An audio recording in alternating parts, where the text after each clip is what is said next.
Bonjour mesdames et messieurs, vous êtes bel et bien sur www.chemaisrael.com, votre réseau évangélique international. Nous sommes très heureux de vous savoir nombreux scotchés devant vos postes récepteurs pour suivre vos émissions préférées. Vous êtes là en direct d'Israël dans votre émission Tosolola, une émission qui nous permet, vous et moi, de connaître à fond les artistes ainsi que les serviteurs de Dieu évoluant ici en Israël. Avant toute chose, je remercie le bon Dieu, lui qui a renouvelé sa bonté pour nous ce matin et par sa grâce, il nous a compté parmi les vivants aujourd'hui.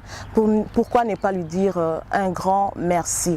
Je remercie également la personne qui a osé, la personne qui non seulement il a eu l'idée, mais aussi il a mis cette idée en exerce. Là, je vois la personne de Nicolas Mwanabiele Motemaya Nadege Lifenya, les parents des beaux enfants. Voilà, je vois également derrière nos caméras la personne qui ne parle que par ses œuvres.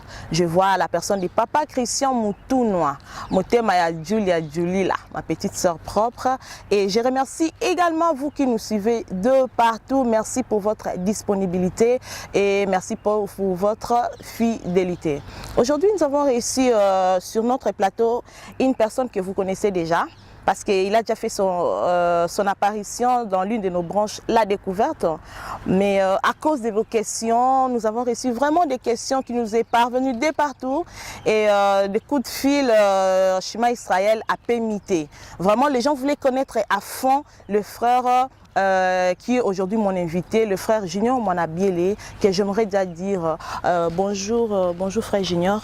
Bonjour. Vraiment, nous sommes très heureux Yambabino na plateau na biso parce que passage no oh les cas qui mbali bosso babengi vraiment de partout poser des questions oh biso Shema Israël tout ça qui vraiment na capacité à répondre bangote yango to bité to benga lisusu ndeko Junior Mwanabiele ye moko a expliquer bino à fond ba question oyo bango ba poser avant toute chose na ebité ndeko Junior kombo na yo yango na nazo benga yo eza ndeko Junior to na benga yango mabe ba benga ko vraiment nani. Oui, merci pour la motuna et Yambona Yanola motuna nayo. Na pesi d'abord bande connaître sur la biso partout dans le monde, Bambo Tebele. Et vraiment la pambolition Zambé pour l'opportunité à Pessinga na za sur la plateau pour yo ya to solo la. Et merci pour la suite de vie. Amen. Vraiment il a vrai nom nanga, et comme nanga la famille za Mwanabiele. Comme normal les juniors et merci. Personnellement, j'ai déjà titre et album, mais dans la précédente émission, les cas qui n'a découvert, au Ibisa qui va découvrir ce que Ozana studio. Ceux qui me demandent des abonnés, on le qui Ozana studio. Mais les lots na moni frère Junior Mwanabiele, au Ibiso déjà ba pochette, na ba CD, je sais pas. Album aussi ici et Bimi, au commis vraiment à niveau nini y album. Oui, album Cécilie et au premier volume. Et Cécilie déjà, dans le deuxième volume, par la grâce de Dieu. Amen. Et vraiment, l'album Cécilie, Nazalango. On a un titre album, au que qu'on rappelle, qu'on a un titre album. Oui, le titre album est là, Preuve d'amour. Preuve d'amour. Le titre est belé, il y a Tambola Nicolas Maï. Et l'alpha et l'oméga, Dieu miséricorde. Pourquoi qu'il y a preuve d'amour, frère Junior Mwanabiele? Oui, bon, preuve d'amour, on a vraiment des gens qui et pour Nanga, on a un témoignage, il y a Moulaï, pour Abolingo Zamba Salaï pour Nanga. Amen. Et vraiment, il y a mon qui vraiment il faut na manifester gratitude de Wana. Amen.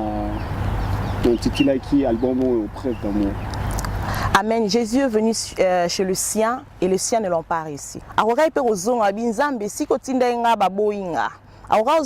Il n'a pas désobéi parce que Batinda qui est vraiment et pas Bayuda et Akoma qui awa Bayamba qui était Akokai Kozonga nae. Mais il a préféré, il a trouvé bon à continuer mission nae Tina Suka.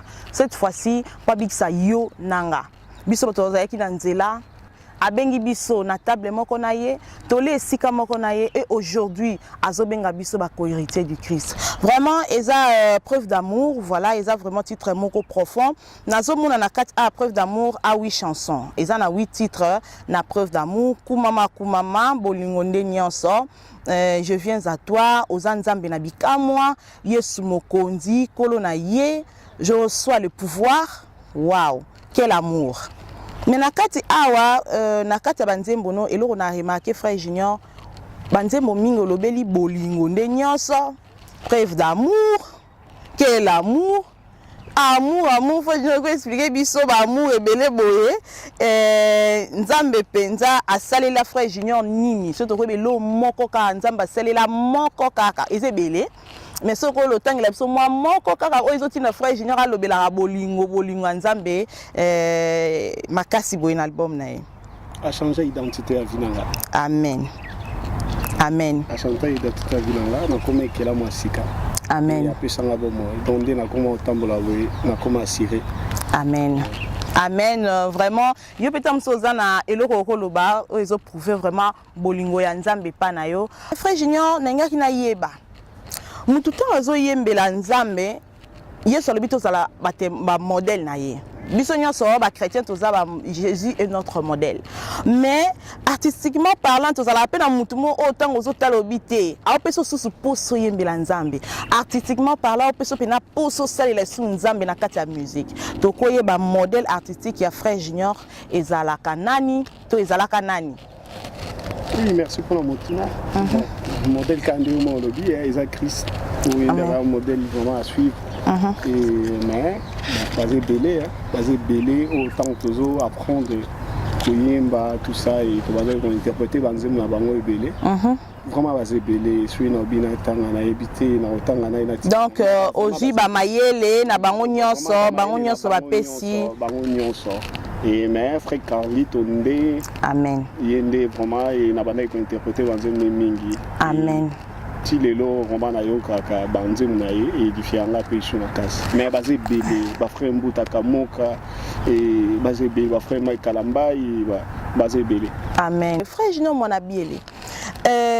En tout cas, Bisson Soebi que Israël d'abord c'est pas un pays chrétien. Israël vit et sa chair. Mais ils appellent belé au banda pe ko sala album liboso no lelo ba komi na niveau oyo comité.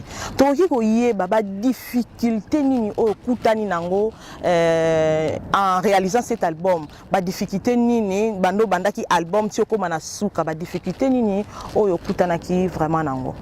Oui, merci. Et la difficulté, vraiment, qui est belé. Par rapport, surtout au lobby, tout ça, la terre, vraiment,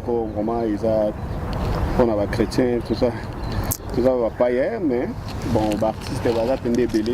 Amen. Ok, beaucoup pour réaliser l'album, parce qu'ils ont juste un texte pour le cabatou, la mélodie, pour travailler ensemble, la collaboration.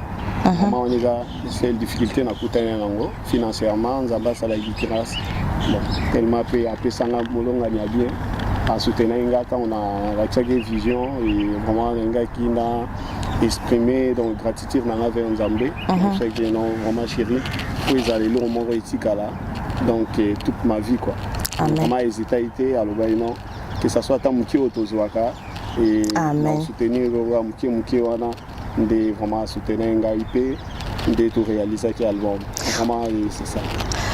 Donc motivation na yo motivation na ezala qui parce que zala qui molongani na yo que je salue à passant bibiche ekra la patronne. Voilà, c'est parce que azaki pembeni na yo yango azaki motivation na yo to zalaki pe na motivation mususu e bande ko sala que malgré la difficulté le frère Junior a fini par une fin positive. Motivation na pena ya frère Junior ils a outé wapi. Non, bon, motivation, on a vraiment, par rapport à témoignage, j'ai un lobby qui nous a changé d'identité à Vinanga. Amen. Et vraiment, comme non, vraiment, on a ça, il est au mort Tikala. Tikala, vraiment, il est allé s'appeler qui est Bolingoana, il a pas battu. Donc, motivation, il a qui par rapport, il y a battant qu'on a passé qui. Et vraiment, la bika ina liwa quoi. Nous avons épargné un gars. et alongisanga na bitumba mo te melenga makasi nazaki en plein studio kutu na kataki pour ka na koluka ko se concentrer lisusu et yango wana na mona ki lorane komelinga na comprendre non diable nga empêcher nga pour na réaliser eloko yo yango na non na okoma ka tina suka que ça soit la difficulté que ça soit ba circonstances nyonso vraiment na persévérer mais ezaki les seules motivations donc vraiment na garder toujours amour wana ya Nzambe envers nga et na bolam na indi bande ko ganga bandeko nyonso baolanda biso bomoni album ya Frère Junior Mwanabiele l'épreuve d'amour na kati wana eza na banzembo oyo kobimisa pona lokumu na Nzambe eza na banzembo oyo komema na kati adoration eza na banzembo oyo komema na réflexion eza na banzembo so linga ya moko pe rumba oyoka ba mélodie na nyonso na kati eza vraiment album oyo na bandako ebele na Israël awa tolinga ngo makasi ndenge na tuna ndeko Junior Mwanabiele osali mambo nyonso malgré ba difficulté but ni elo ni ozozela pena pona album oyo message opesi osali vraiment album on a but nini but nango vraiment eza nini. Merci ma sœur pour la motuna et malgré notre kilo mais vraiment pour Yanolango par la grâce de Dieu. Amen. Et vraiment bit quand on est dans le lobby sur une nazo zonga toujours on est dans les chakio et na kokai vraiment ko bombater bolamo Nzamba Saïlenga parce que dans la bateau belé jusqu'à maintenant taba au l'église ba yeba bit teme ma ba l'église et bateau belé pe ba yeba te pourquoi ba approcher Nzambe et ba yeba rapenda te parce que ba comme un peu limité bazo limiter Nzambe par rapport à ba circonstances à la vie na bango vraiment na ba ki na robombater bolamo Nzamba Saïlenga témoignage on azana ngo ya munene nde na lobai question na bina bando témoigner et kozwa biso ba semaine donc vraiment ezalaki na bino na ko bombango te fona partager expérience au yonga na vivre au yonga moko na passer na ba moment moko na ko expliquer vraiment te na moment oyo et vraiment na baki ke ndeko moko azolanda biso ngana ebisa oke nzambaza ya solo Yesu azali pe abikisaka pe apambolaka pe achangeaka ba vie ya bato vraiment yango ezaki le seul but oyo bandai ko motiver nga pona réaliser album pe na komatina suka par rapport à témoignage on a zango comme sous et ce qui sert on peut s'en sur opportunité de témoigner dans ça la juste témoignage de comprendre pourquoi de quoi on a ça qui album et puis après ça qui est un titre preuve d'amour. De nos jours il y a des saints Thomas batu oso qui a monité à ondimate. C'est pour cela pour ceux-là tu dois mettre bango d'accord que le frère ici présent c'est un chanteur, moi je l'appelle l'artiste complet. Avant tout, c'est un serviteur de Dieu, mais c'est un artiste complet. Sans plus tarder, je demanderai vraiment à la régie de nous balancer le playback de la chanson Kumbama de notre frère Junior Mwanabiele et puis on se retrouve juste après. À tout de suite.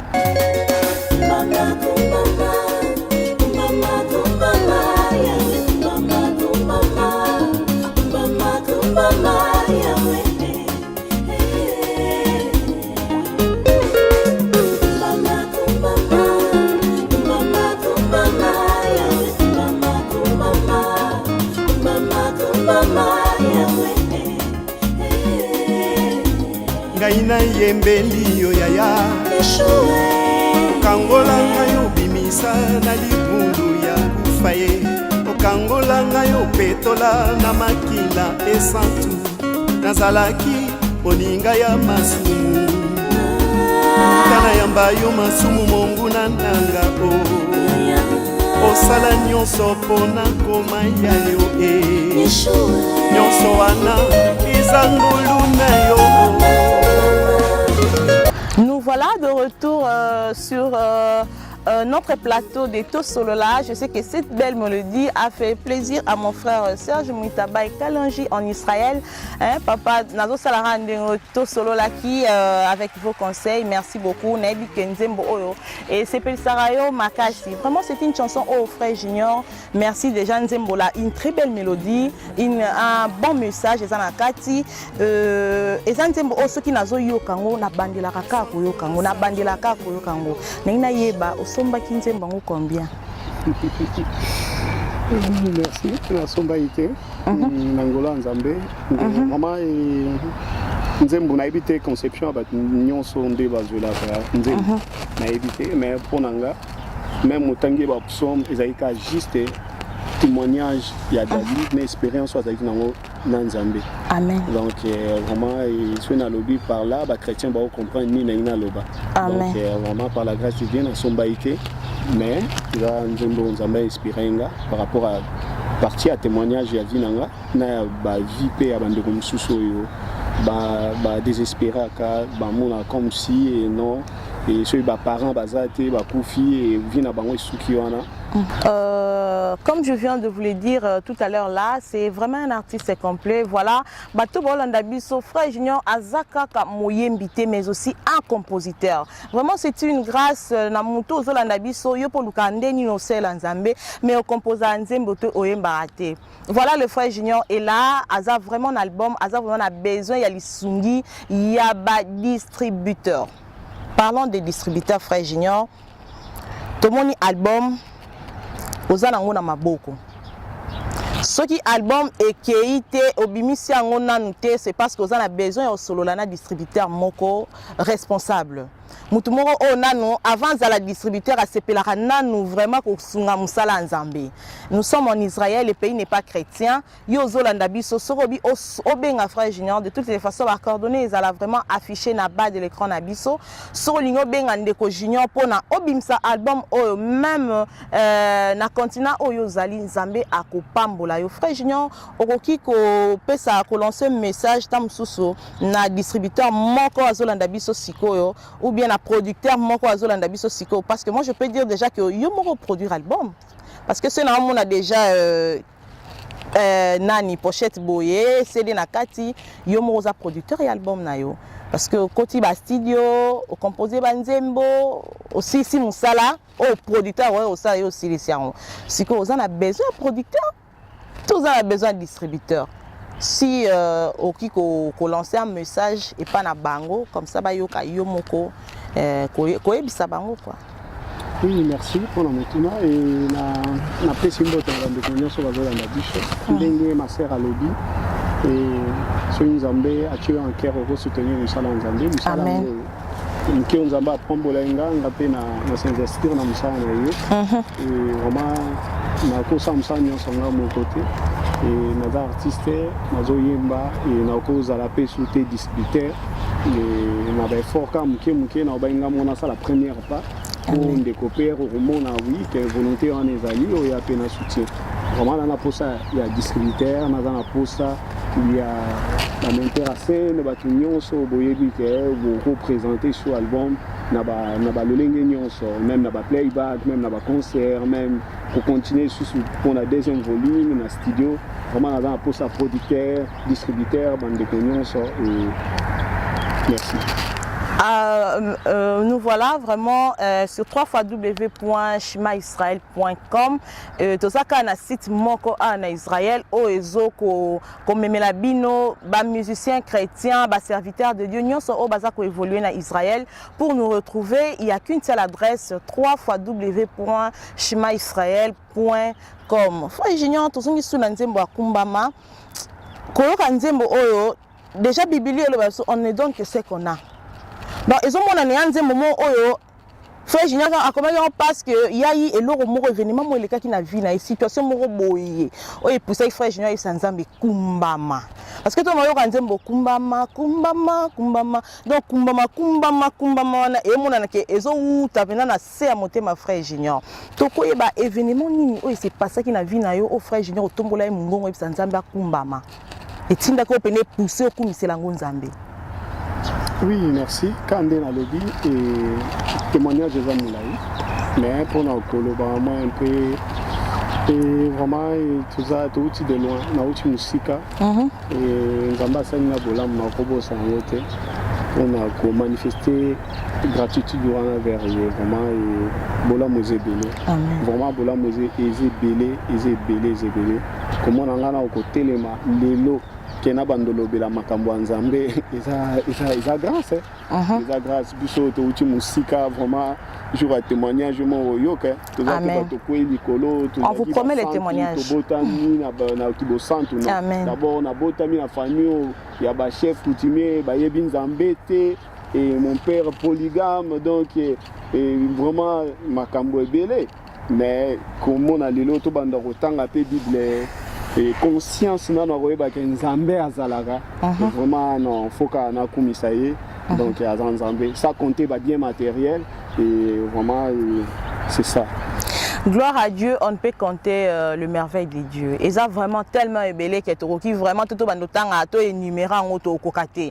On est aussi à tout ça la émission et toute une année poto le baka bola mwanzambe du fait tellement la mukana tongo et ça déjà bola mwanzambe donc qui ko énumérer bola mwanzambe te pour eleki tellement ébélé frère Junior na kati album o nazomona kumama nazomona bolingo nde nyonso nazomona je viens à toi nazomona ozanzambe na bikamwa nazomona Yesu mokonzi nkolo na ye je reçois le pouvoir. Quel amour. Na kata banzembo nyonso eza awa frère Junior eza na nzembo nini otango yo karango ezoni so benata mso etangiso pe ma miso. Donc banzembo nyonso donc banzembo nyonso et vraiment banzembo nyonso. Maman et na komisi Nzambe parce que j'ai un grand témoignage ici. Parlons de l'amour de Dieu. Je demanderai encore à la régie de nous balancer le clip de notre frère Junior de la chanson Bolingo Nde Nyonso. Et on se retrouve juste après. À tout de suite.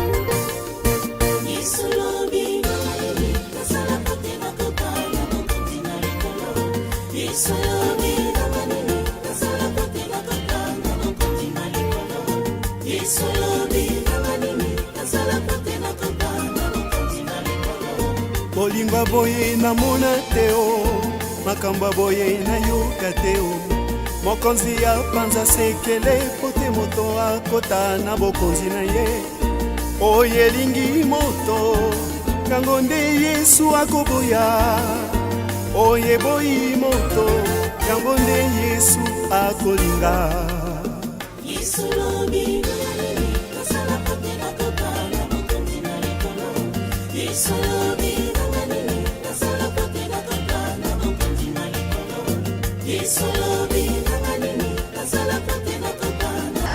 nous voilà de retour sur notre plateau de Tosolola. Je sais que cette très belle mélodie de la chanson Bolingo Nde Nyonso a fait plaisir à mon frère Tridon et Teni, aussi au couple que j'aime beaucoup, le serviteur de Dieu Claude Roessi, et à sa femme Ange, les fondateurs du ministère Femmes de Valeur. Voilà, Naïfsa Kibino déjà n'est bandelikeux pour retrouver le serviteur de Dieu pour na oye babango ba musicien chrétien. Pour le moment tu as un site moro ezo le makambo www.chimaisrael.com. Donc tu kolanda nzembo ya bolingo frère Junior et parti oyembi oyo elingi moto yango nde Yesu akoboya oye boyi moto yango nde Yesu akolinga. Je ne sais pas. Na kati ono ngolo bani donc ndinga lingaka na nga kwanga na dendo na nga na Yesu aboya. Merci Kimke. Comment ils a réel donc moni bolingo nga na olobela ils a bolingo lisusu. Ah ils a. Batu baokanisaka bolingo ya makanisi nga abinga ngo tout ça quoi donc a tolobela vraiment bolingo ya solo soki bande ko baolanda biso po to na tente ya kofungola passage biblique on a totanga bokotanga na livre ya Matthieu chapitre 19 et bokotanga histoire wana mobimba bomona Matthieu 19 donc vraiment vous comprendre ngo nini on a ngana loba donc parce que non on a mituna nga lobi mais ezalaki ndenge moto approche moto oza na konga nayebi te na ye awa mpo yo yebisanga mpo na yeba eloko nga aza nango mposa mpo eza na intere na nga mais siko yo pesi na réponse o ils avons intérêt nanga on a que senga pour na zwa na kinde na bénéficier nango mais na baluki na za déçu na za découragé donc mutata na connaissance pe alinga ko na bokonza nzambe aye approcher Jésus a tout le monde na Jésus répondre et ndé kwa zongi a za déçu a za découragé et tout ça bon comment il est kilenga yango na bino olingi mutu yango nde yesu azoboya mpe oyo eboyi moto yango nde yesu azolinga tosala parce que ebele bazwa na église baosala volonté na bango oyo baosala selon bapense na bango na basentiment na bango.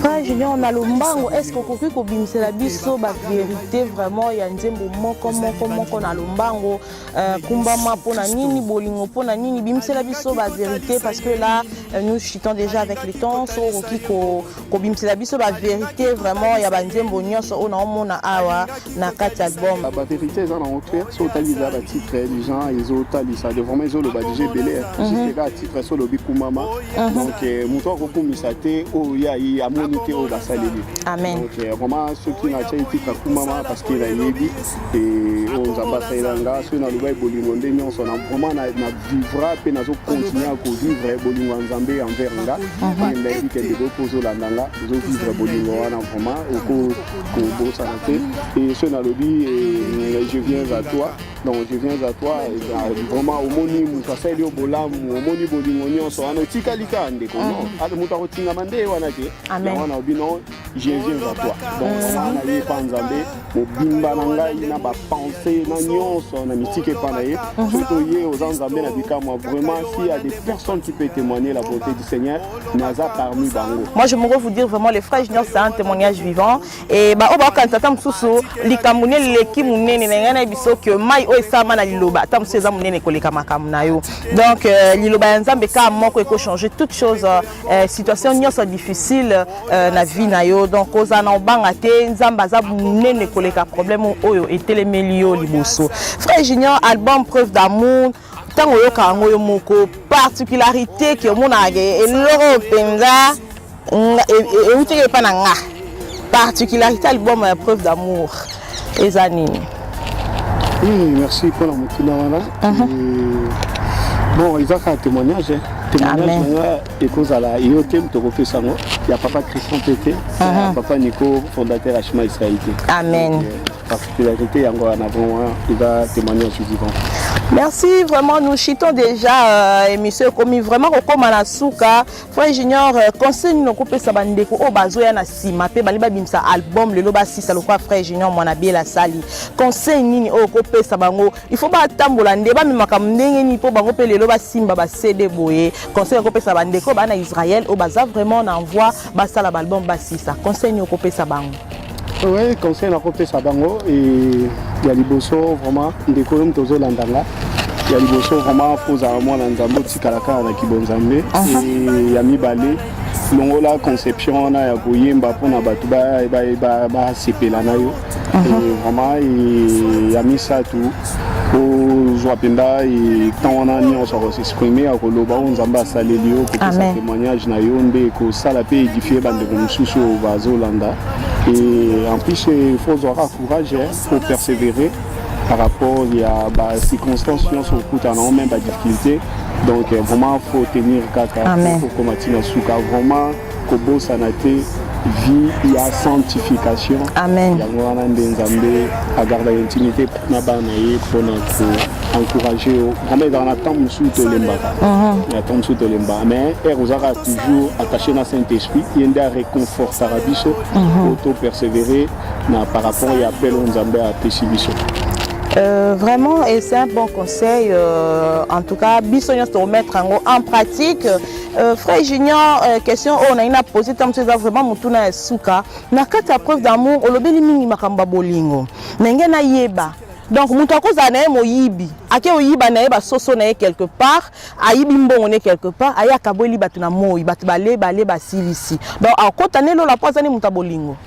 Non, yango na songi suna ibisike bande kotan otanga ni passage en ezate. Donc tout temps on comprendre l'histoire ndenge ezali. Donc awa bolingo to le beleza bolingo a penser te da bolingo a profondeur. Donc muto azaki déjà moi na nzambe. vraiment à tosaka liloba nzambe asala nyonso esengeli mutu asala po te akota na kati ya bokonzi ya nzambe soki liwe ekuti ye parce que eza esele voix ekomema biso na vie wana mosusu ezozela biso sikoyo nzambe atalaki yesu atali abi non eloko kaka moko nde ezozanga vraiment ebolingo eza eloko moko eza très important parce que même eza parmi les 10 commandements, Jésus a énuméré par l'amour. Donc vraiment, solo, c'est ça, toujours le Merci beaucoup, Frère Junior Mwanabiele. Frère Junior Mwanabiele, il parle plus de l'amour. Ce tu as remarqué vraiment à ces temps-ci, amour vraiment est sauté. Au mon frère, on a moninga betele passe na eka attend on peut ça me convaincu téléphone. Surtout tu es na poto attend sous appel les écoutera rien. Mon aussi téléphone bon Dieu panzali sola moninga loko zo panzali pas. Voilà Frère Junior Azolo bela vraiment bolingo azo so sa biso li sous vraiment na nzela nous parler de l'amour. C'est très important pour un chrétien. Amour c'est ça vraiment, si je peux dire la définition de l'amour. Pour finir, vraiment producteur, distributeur, nous sommes en Israël et c'est pas un pays chrétien. C'est pourquoi nous avons besoin de vos soutiens sur tous les plans. En tout cas, appelez les frères Junior. Album bénir vraiment âme et belé.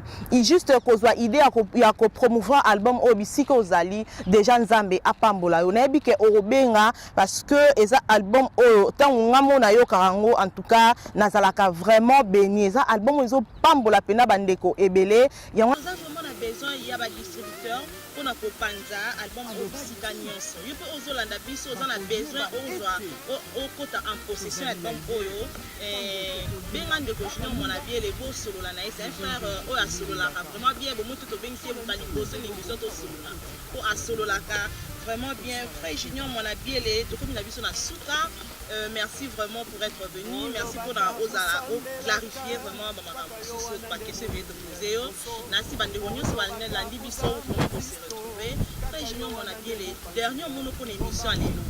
Et merci ma sœur pour l'émission qui t'a passé ensemble et merci pour l'opportunité vraiment et d'ailleurs l'émission que Souka Boité va continuer. Nzambe à Israël à Pambolayo pour na okanishi sunga frère Nabino et na pesi susumbote na bande konyoso bozolanda. Vraiment na ngana ebisa yo ndeko zolanda et ya solo yeswaza Yesu azali et existe à salaka azo continuer toujours à ça ce nazoloba te potina tikaka na loba non loba o yonga mo na vivre pe on a moni na bola monzamba sa elibiso na sai loko ayo na bando mo na bible eza loko aka nini moko boya masapo non na kanisa ka David e monde nzamba ko kangola ye na kanisa ka Abraham ye monde nzamba ko pambola na kanisa ka ba prophète wana msuba kozwa pe ba vision et mais lelo nzambe a salibiso moto comme ba témoin et continuer toujours à espérer yo moto za kota ba circonstances té na ba difficulté aux passé mais continuer toujours ya ko croire Jésus-Christ a aussi quelque chose kat na vie na yo vraiment nazo encourager yo et na pesi mbote susu na libota na mobimba merci que Dieu vous bénisse. Merci, nous voilà déjà à la fin de cette émission. Je remercie déjà le frère Christian qui est derrière les caméras. Je remercie notre visionneur Nicolas Mwanabiele et aussi à toute l'équipe de www.chimaisrael.com.